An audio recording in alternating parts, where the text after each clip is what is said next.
everyone, welcome to the first episode of Political Explorer. To introduce myself, I am Faye. I am Denise. Call me JA. Hi, and I'm Rogelio. And today we are going to explore two countries in Asia. We are starting our first episode with Malaysia and the Philippines. We are between Malaysia and Philippines and we are about to discuss a comparative analysis between these two countries. We'll tackle their similarities and differences in terms of politics, government, and economy. Then let's start.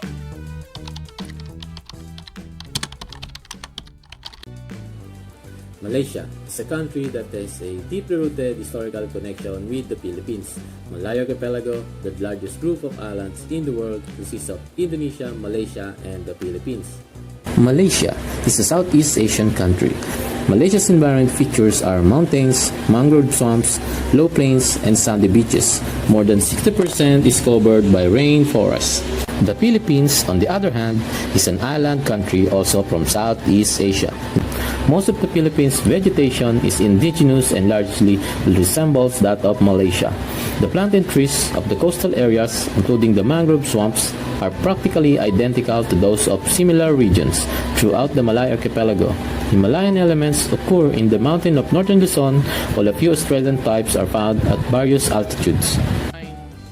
Of course, geography and history are not the only reasons why we choose to discuss these two countries today. It is also about how President Duterte wants to change Philippines' constitution and turn its political system into federalism. And to expound on these details, here are my partners. According to the Cambridge Dictionary, politics pertains to the activities of the government, the members of the lawmaking organizations, or the people who try to influence on how a country is governed. So let's compare Malaysia and Philippines. What party systems do they have? But first, do you know what political party is? Yes, you're correct. Political parties are only part of political systems. Political systems could be a one-party system, two-party, multi-party, third party, and an independent candidate. Malaysia has a multi-party party system, similar to the Philippines. However, both show that there are political parties that have remained dominant since a long time ago. In Malaysia, since the independence of the Federation of Malaya in 1957, elections have been dominated by the People's Alliance and its successors, coalition. The Barisan Nasional (BN) or National Front, the BN is dominated by the United Malays National Organization or the UMNO, and it includes also the United Traditional Bumipetera Party from the Sarawak region. Junior coalition partners representing ethnic Chinese and Indian communities, as well as 10 smaller parties. The electoral system and the electoral commission are skewed in favor of the ruling coalition. Like Malaysia, Philippines has also a multi-party system with Liberal Party, Partido Demokratiko, Filipino Lakas ng Bayan, or PDP Laban, Nationalist People's Coalition, the NPC, Nationalistas Party, National Unity Party, or NUP, United Nationalist Alliance, or UNA, as few of its main political organizations. So from this, we can conclude that Malaysia and Philippines are similar on having multi-party systems dominated by few political organizations. Malaysia has been plagued by polarization over race, religion, and reform for decades, and this had a significant impact on its electoral system. These polarizing issues have scuttled efforts to reach political compromises, constrained the adoption of much-needed reforms, and fueled political instability. Meanwhile, there was no sign of polarization in the Philippines. Although the Philippines has the potential for polarization, it lacks many of the factors that have made polarization so common elsewhere. Based on this information, we could see how different politics is in Malaysia and Philippines, despite their similarity. Now, no matter how confusing this discussion can get, I hope that you learned something, and now let's head on. The Federation of Malaysia is a constitutional monarchy with a parliamentary system of government. The titular head of state called the paramount ruler, is elected on a rotating basis from among 9 hereditary chiefs of Malaysia's 13 states. The parliament is bicameral with an elected lower house and a largely appointed upper house. Legislative power is divided between federal and state legislatures. Federal legislative power is vested in the government and the two chambers of the federal parliament. This parliament consists of two houses, the Senate, which is called Dewan Negara, and the Hall of the People called Dewan Rakyat.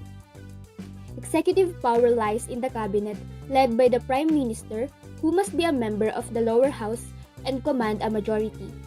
The cabinet is chosen from members of both houses of parliament.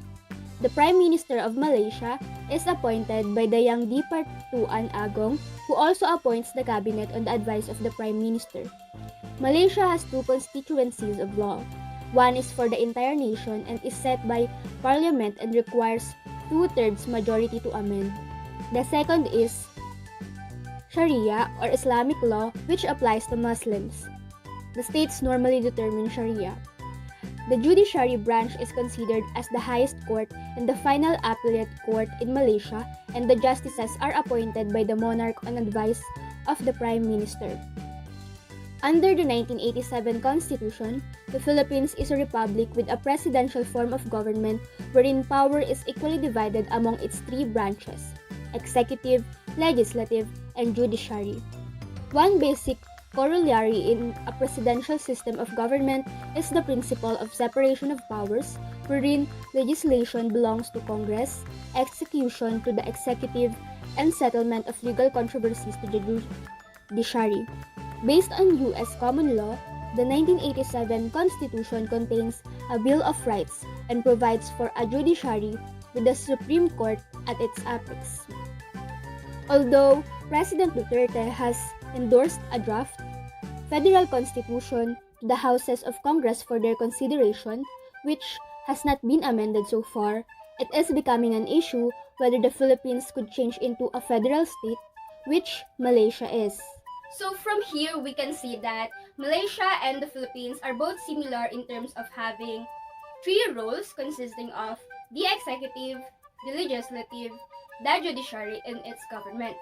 However, they differ in terms of Malaysia being a constitutional monarchy with a parliamentary system of government, wherein the Philippines is a republic with a presidential form of government. Now, do you guys understand? Then, let's move forward. According to the World Bank, Malaysia is an upper middle income country. The manufacturing sector, including electronics, has emerged as the leading economic sector, followed by agriculture and the retailing and hospitality sectors. The production and export of primary industries such as crude oil, palm oil, tin, and rubber have contributed significantly to the socio-economic development of the country. Malaysia leads the world in the production of rubber and is one of the biggest producers of cocoa, palm oil, tropical hardwoods, pepper, and tin. Regarding socio-economic development, the forestry sector remains an important sector. This sector also makes a significant contribution to the conservation of genetic resources to the climatic and environmental conditions of parks and recreational facilities, whilst providing for the needs of the forest dwellers. The composition of the gross domestic product or GDP is broadly split among the agricultural, industrial, and service sectors. The major industries of the Philippines include manufacturing and agribusiness. Within manufacturing, mining and mineral processing, pharmaceuticals, shipbuilding, electronics, and semiconductors are the focus areas. Within the service sector, business process outsourcing or BPO has played a significant role in the sector growth. The second important segment within the service sector is tourism, which has a long history of moderate growth. Another segment is export services, which include the services delivered by Filipinos working outside the country as permanent, temporary, or irregular migrants. Now, looking at these facts, we can see how similar Malaysia and Philippines are. Both countries suffered difficulties during the pandemic that hindered their economic growth, but as both countries are slowly recovering from the pandemic, Malaysia and Philippines' GDP will grow at an accelerated rate in 2022. 5.8% and 5.5% respectively. Malaysia is an upper middle income country. Contrastingly, the Philippines is considered a lower middle income country since 2019. This is even though Malaysia and Philippines are similar in terms of their sources of income, which are the manufacturing, agricultural, commodity exports, industrial, and service sectors. And that is for today. We hope that you learned something from our first episode. And we hope to see you again in our next episode. Bye!